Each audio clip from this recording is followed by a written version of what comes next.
Government హాస్పిటల్లోను అలాగే వృద్ధాశ్రమంలోను నాయకులు TDP కార్యకర్తలు. నెల్లూరు జిల్లా ఆత్మకూరు ఆర్డీఓ కార్యాలయంలో స్వాతంత్ర దినోత్సవ వేడుకలు ఘనంగా నిర్వహించారు. ఆర్డీఓ పావని జాతీయ జెండాను ఆవిష్కరించి స్వాతంత్ర సమర యోధుల త్యాగాలను స్మరించారు. దేశ సమగ్రత సార్వభౌమత్యాన్ని కాపాడేందుకు ప్రతి పౌరుడు కృషి చేయాలని పిలుపునిచ్చారు. అనంతరం విద్యార్థులకు బహుమతులు, ఉత్తమ సేవలు అందించిన రెవెన్యూ సిబ్బందికి ప్రశంసా పత్రాలు అందజేశారు. కార్యక్రమంలో అధికారులు, పోలీసులు, సిబ్బంది, విద్యార్థులు పాల్గొన్నారు.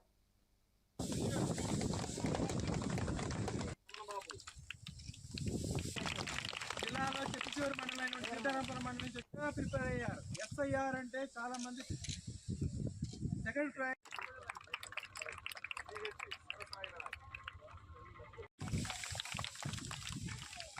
దేశ ప్రజలందరికీ 80వ స్వాతంత్ర దినోత్సవ శుభాకాంక్షలు తెలియజేస్తున్నాను.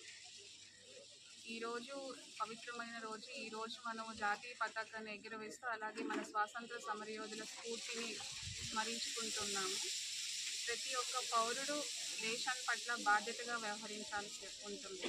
మన దేశం యొక్క సమగ్రతని, సార్వభౌమత్వాన్ని ప్రతి పౌరుడు పరిరక్షించాల్సిన అవసరం ఉంది. అలాగే నా